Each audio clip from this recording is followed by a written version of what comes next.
Hello, Brubs. We're back with New Book Arrivals number 234. First book,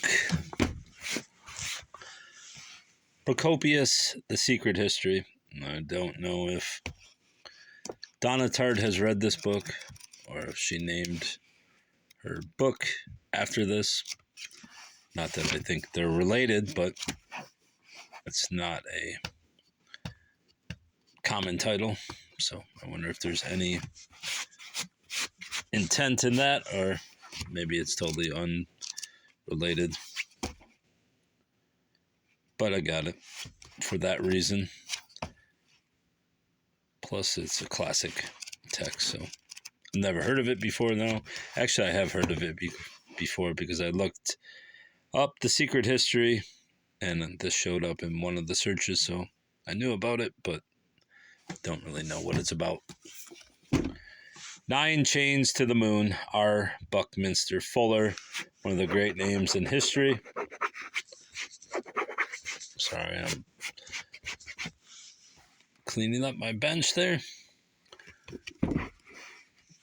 Art and Science, 9 Chains to the Moon. This prophetic book was originally written in 1938. The title was chosen to encourage and stimulate the broadest attitude toward thought. If, in imagination, all of the people of the world were to stand upon another's shoulders, they would make 9 complete chains between the earth and the moon.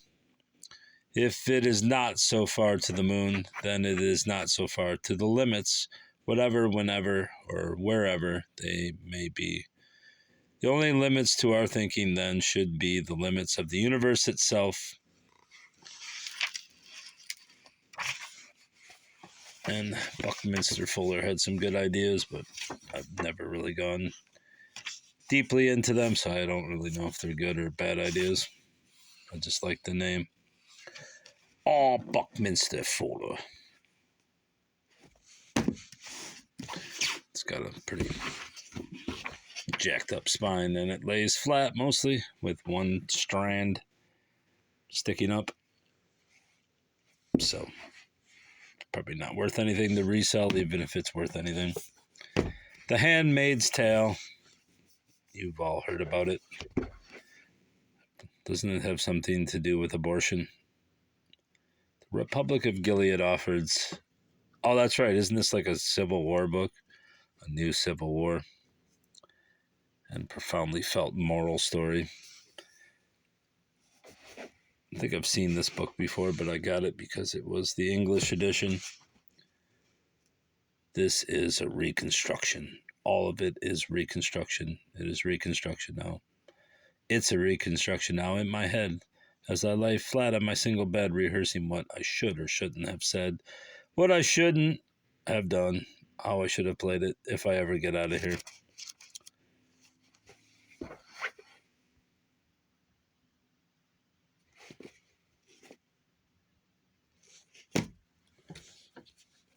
Viktor Frankl, Man's Search for Meaning, a book that I have about 7 copies of.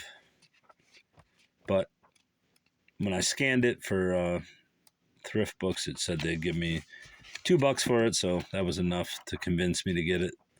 Just because if it's not worth anything on eBay, it will go to thrift books and they can sell it. And I'll make $2 off them, minus the 50 cents I spent on it. Still $1.50. I have a box of stuff I've been meaning to send to them, but I've never gone through with it, so the books have probably lost half their value already, so we'll see. That one definitely will go, unless it's worth $15 on eBay.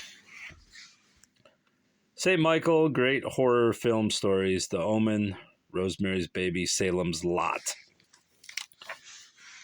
For Christmas, 84, Be Happy, Love, Nan.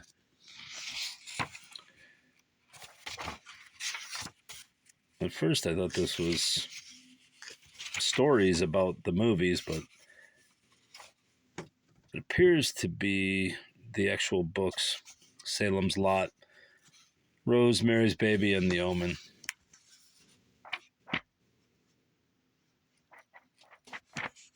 Which is a cool little compilation.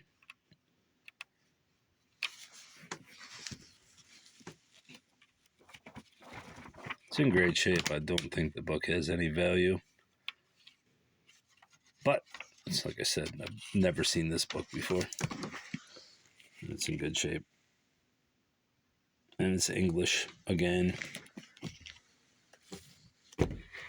Conversations with Isaac Bashevis, singer. I don't know how to say his name, but as you'll see, I have several books from him.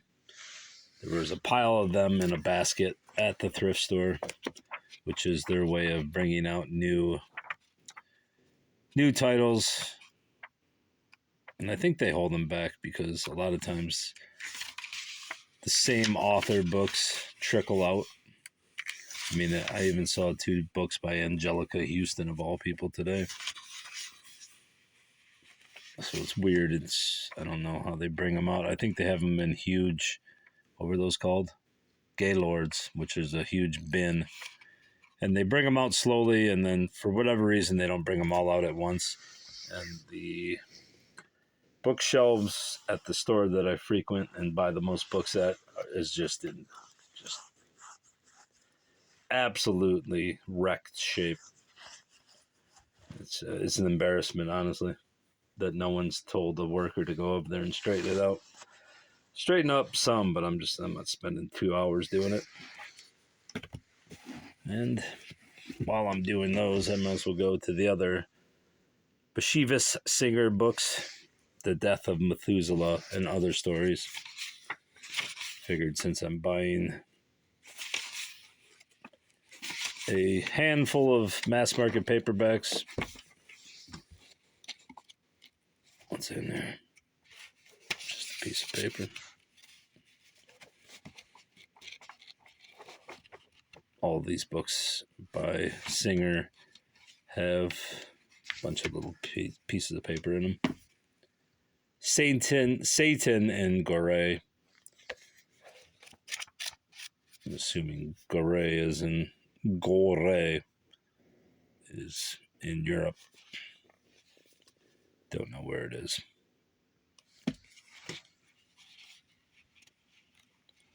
Rabbi Benish and his household.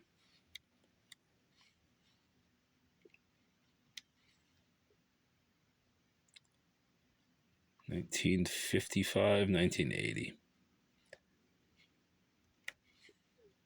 Satan and Gore. Then there's A Crown of Feathers, which I believe there was 2 copies of this one, but I only got the best one. Didn't have time to look it up tonight. I don't think any of these are worth a lot, but like I've said with mass market paperbacks, if you can get a copy with the spine unbroken, and when you open it, it doesn't just crumble, which a lot of them do because the glue gets brittle, then the book has some value in that itself. Crown of Feathers. Why does it say that almost every one of these books won the Nobel Prize for Literature? Did they all win in like the same year or successive years? Or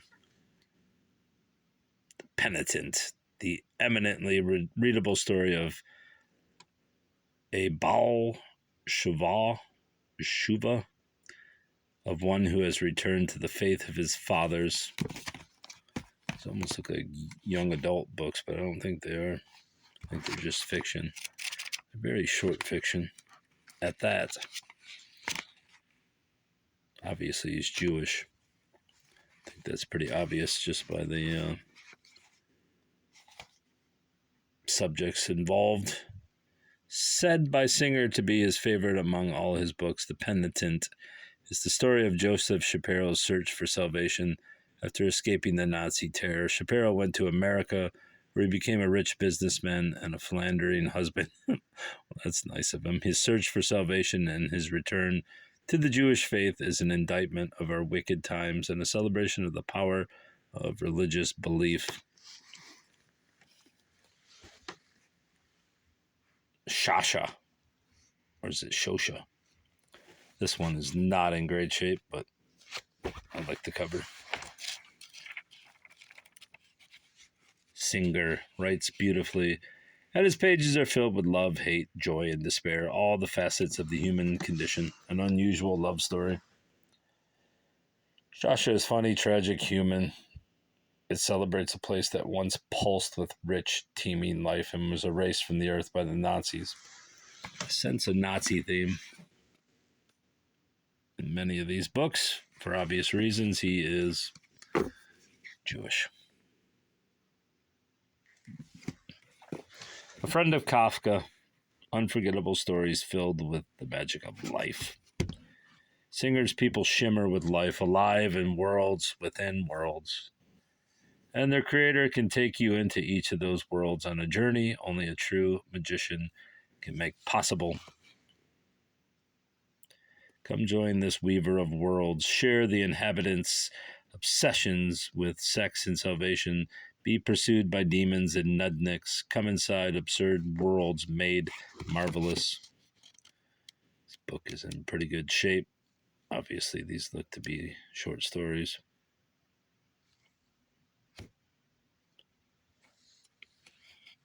Maybe they're not. Maybe it's all about Kafka. I don't know. Anyway, I have it now. It's mine now, bruv. Hugh Cook, The Wizards and the Warriors. I looked it up. Seems to have some value. Chronicles of an Age of Darkness. I ask all of you here today to join with me in pledging yourself to a common cause, said Myfon. Elcor Alish laughed harshly. A common cause between wizards and the Rovak. Forget it. And yet it had to be. Though Alish never accepted the alliance, his fellow warrior Morgan Hurst joined forces with Myfon and the other wizards. The only alternative was the utter destruction of their world.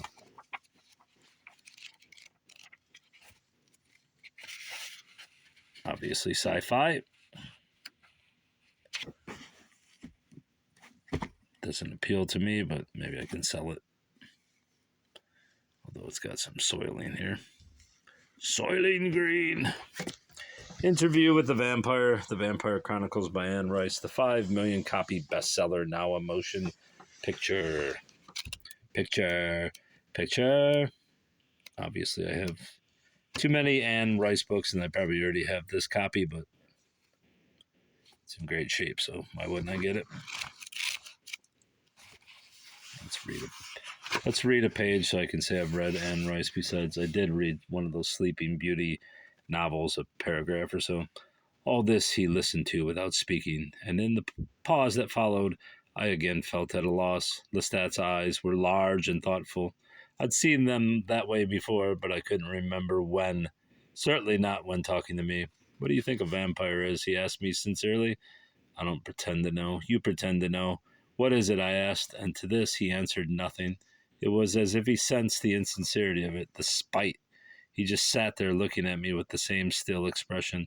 Then I said, I know that after leaving you I shall try to find out. I'll travel the world if I have to find other vampires. I know they must exist. I don't know of any reason why they shouldn't exist in great numbers, and I'm confident I shall find vampires who have more in common with me than I with you. Vampires who understand knowledge as I do and have used their superior vampire nature to learn secrets of which you don't even dream.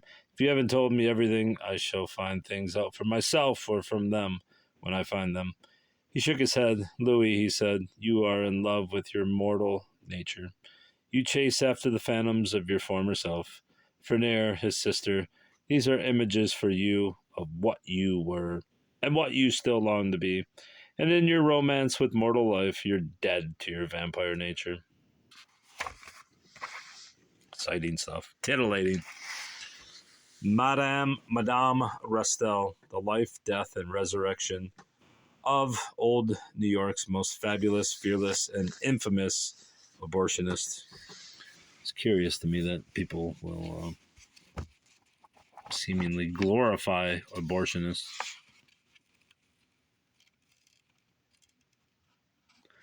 Who, back in the day, were the ones that were arrested and not the person getting the abortion, as it should be. And I say that for one reason alone.